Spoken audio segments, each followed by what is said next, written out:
Let's save the batteries on your Walkman, pick up a cold can of Tab Clear and get ready for the 1990s race for the touring cars here around Brands Hatch Grand Prix circuit. We're about to be under starters orders. Let's get underway for this fantastic showing of BMWs, Fords, Toyotas and Nissans. And it's dropped the clutch and go, go, go. And the M3 Evo at the front gets away nice and cleanly, but it's the Cosworth Racing on the outside, and it's Neil Leonard down, racing around the outside on the Nissan's R32. Gets a little bit of contact there from the Sierra, but it's not quite enough to upset the balance of the car. Straight away, it's Bailey from Leonard from Igarashi. We've got three-way battling going on, coming on out of Druid's corner here for the first time, as it's Kurata around the outside of that Sierra Cosworth, and it's getting upset, and it's good old-fashioned touring car racing. Rubbing is racing here, and the BP sponsored number 11 of Navarro, the Frenchman, getting a good run, then going into Surtees, and many cars going side by side as we head down Pilgrim's Drop for the first time. This is fantastic quality racing here already from these guys, as Ruala from Finland is got the inside line heading up Hawthorne Hill, and into Hawthorne's he goes, claiming that 6th position very nicely indeed. The car's absolutely on the limit of adhesion as they run into Westfield now. Have to slow the car down significantly, and running round on the outside there comes Ichimura in the Minolta sponsored Toyota Supra, and a beautiful manoeuvre there, but he's stuck on the outside now of Viljanen. Viljanen on the outside and managing to hold on, but it's Ichimura who claims the position. We've got a really slow running Bergman, I think there. It was Igarashi in the Sierra Cosworth, who is becoming something of a moving roadblock in the Autoglass Stream car number 7, and the cars are queuing up to make the pass here on the way through. Fantastic racing, fantastic visuals here from the Gran Turismo platform, and running down around the outside of Paddock Hill Bend. We are into lap 2. It's only a short lap. It's a short race we've got on our hands. Just 8 laps, and the Sierra Cosworth of Ichimura finally is overcome by Bergman, who gets around the outside. Ichimura then still hung out to dry on the exit of Druids for the first time, for the second time of asking, I should say.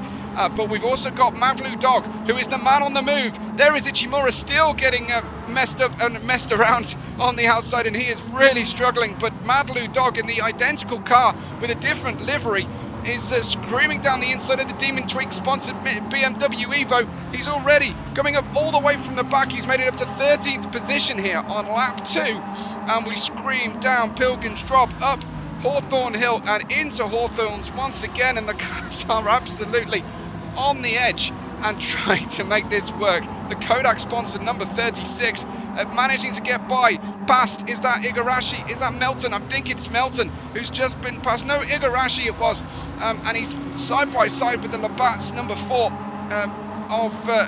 of Harrington. There is Madlu Dog, gets back past, he's sandwiched between 2 BMWs, and fantastic hold there from Melton on the inside, hopping that Demon Twig sponsored BMW, stiffly sprung here for the undulating, difficult Brands Hatch Grand Prix circuit as we chase down Sterling's down towards Clearways then, and an outside to inside manoeuvre coming. It's a classic touring car manoeuvre around the outside now coming from Madlu Dog, and he makes it work, but he's not quite got the pace to get past that BMW at this stage, who's positioning the car very nicely. Round we go from the outside towards the inside line, and again losing the car is Melton, and losing the position. Mad Dog kept his head there, where he was it was certainly a difficult moment as the BMW was hopping around all over the shop, getting past Bergman very easily, getting past Kennedy, sorry, the Canadian, very easily in the skyline, and getting through and heading on, then catching the R32 here on the way into Surtees, looking for that outside to inside manoeuvre once again, but Bergman positions the car, parks it on the apex for just the merest moment of a second, and they will go side by side all the way down Pilgrim's Drop, and then towards that Hawthorne's Hill once again.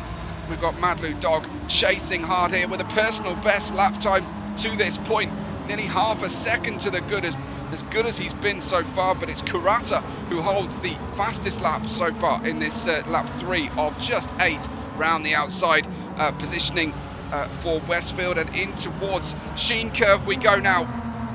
It is a very brave Madlu Dog who hangs it round the outside of the Toyota, who again is struggling to hold the car on the inside line, but Madlu Dog just queuing, passing cars left, right and centre. But he's losing track of the leader as we go past Super Easy, past Viljonen there, the Finnish driver unfamiliar with the run down clearways.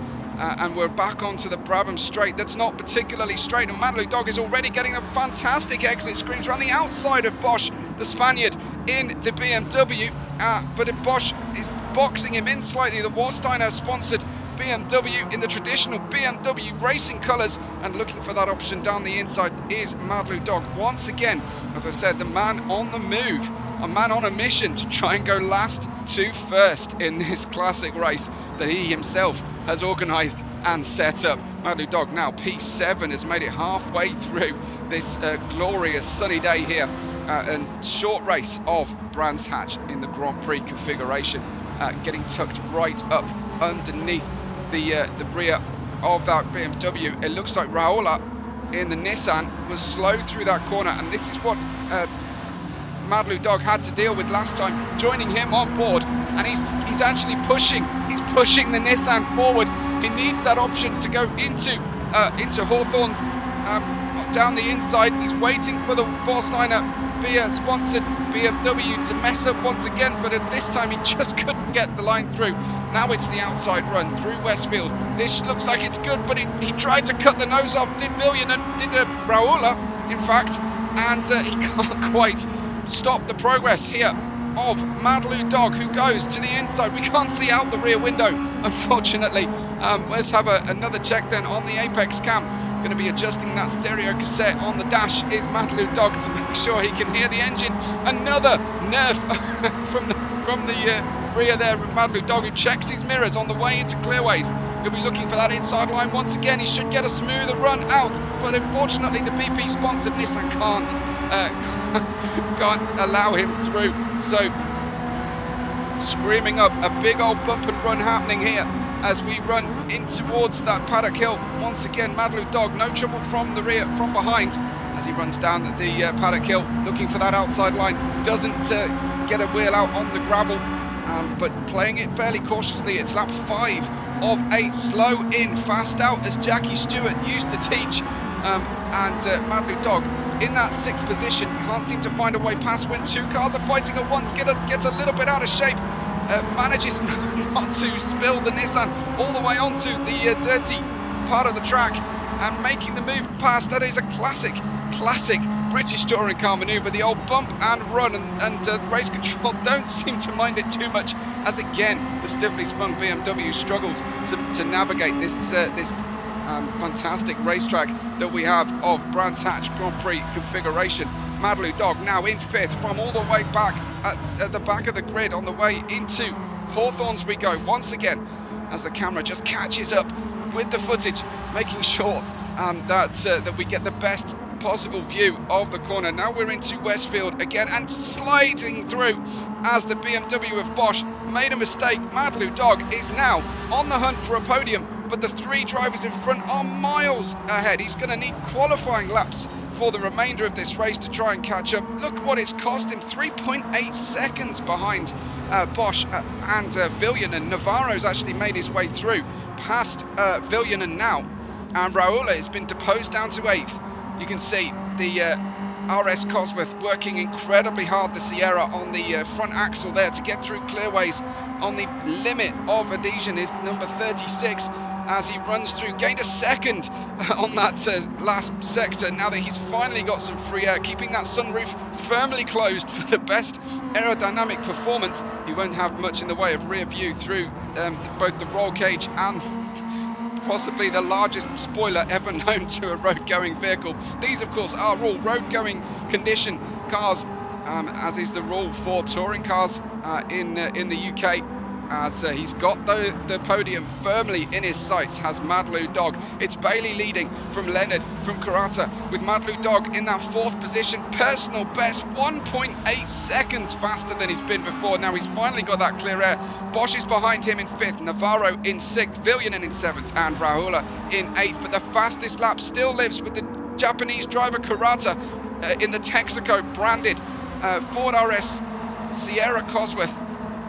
And running then just skating through, and look at Madlu Dog go. He has caught that fastest driver on the track so far, Kurata, hand over fist on this lap. We won't even get a clean fastest lap from Madlu Dog unless he manages to clear all 3 podium sitters here on the way in, as kicking up a little bit of tyre smoke is that Kurata Texaco liveried RS Cosworth. But looks like Madlu Dog absolutely at one with his car. Running then forward in towards Clearways. He's about to finish lap 6, start lap 7 of just 8 we have for you here today. This is the sprint race variety, of course, as the Kodak livery take a picture of this fantastic drive so far. 2.4 seconds faster than he's been before, Madlu Dog, on that 6th lap, but he now has to catch and pass the fastest cars, of course, in both qualifying and the race so far. Bailey, our Singaporean driver, getting away here at this early stage in the BMW, and possibly about to get too far ahead of the ascending Madlu Dog, as Leonard and Kurata are holding him up at this stage. Let's see what Madlu Dog can do as he heads in towards Surtees for the penultimate time at racing speed. He really needs to work some miracles or force an error from that Kurata Cosworth. He's driving the same car, of course, and he needs that slipstream. He's going to have to be incredibly brave on the brakes, is Madlu Dog, to try and make this pass stick. Let's join him on board, shall we, as he looks for the opportunity, waits patiently to try and get better than this 4th position that I'm sure he'll even be happy with as things stand, starting as he did right at the very back into Westfield. The Texaco sponsored car looking very far from the apex, but again Madlu Dog can't seem to capitalise on this. In towards Sheen Curve we go, and this looked like a good line from Madlu Dog. He feints to the inside, goes all the way around the outside. Will he? No, it's an outside to inside cutback. He's got a fantastic line. What a manoeuvre that was from Madlu Dog, calculated and passing at least fully alongside that Texaco livery, and he's braver on the brakes into Clearways, and he's through, and he's got 2 places left to go then. The Kurata, a decreasing dot in his rear view mirror, as you can see on screen at the moment, as Madlu Dog starts his final lap with these podium sitters. It is a famous race so far, doing a fantastic job. Surely this is going to help as he goes for the gap on the outside line of the Winfield sponsored Nissan of Leonard. He's very patient on this run. He's trying the cutback. It's not quite there. Leonard defending bravely to the inside, but it looks like he's going to get away from him at this early stage of this final lap. A little push, a little bump draft here from Madlu Dog as he tries to action down the inside. It was a late braking maneuver, it couldn't quite work out, and a little push mid-corner that might steal his momentum away as he runs down Pilgrim's Drop then in the Kodak car, looking again for that brave braking maneuver. A little feint to the inside was from Leonard. Madlu Dog followed him to get the best extra few miles an hour running through on the approach to the corner. Now he looks to the inside. Now he takes the position, and there is just over half a lap left to run here for Madlu Dog to try and secure a last to first victory. Bailey, though, the Singaporean in the BMW Evo, is looking incredibly good in the 66. Has he done enough to hold off Madlu Dog, who's pacing a big slide from Madlu Dog? That is going to steal his momentum. It looks like it might be over for him. It looks like Bailey has done enough to head into Clearways. He just needs to get the power down smoothly on this run out, but Madlu Dog had an absolutely amazing run out of the corner. It's going to be side by side as they cross the line, but Madlu Dog settles for second. Bailey wins, and Leonard in third. Kurata with the fastest lap in the end in fourth position. Bosch finishing in fifth with a brace of BMWs in the top five. Next is Navarro, Viljonen and Harrington. Rahola in 9th, Melton in 10th, Ichimura in 11th, Bergman, Kennedy, Moreno, and we wait for the next few drivers to finish off. Hope you enjoyed that one, folks. I certainly did. Tune in, subscribe to the channel if you will, and hopefully we will see you again soon. Let me say goodbye, and we will catch you on the next race day.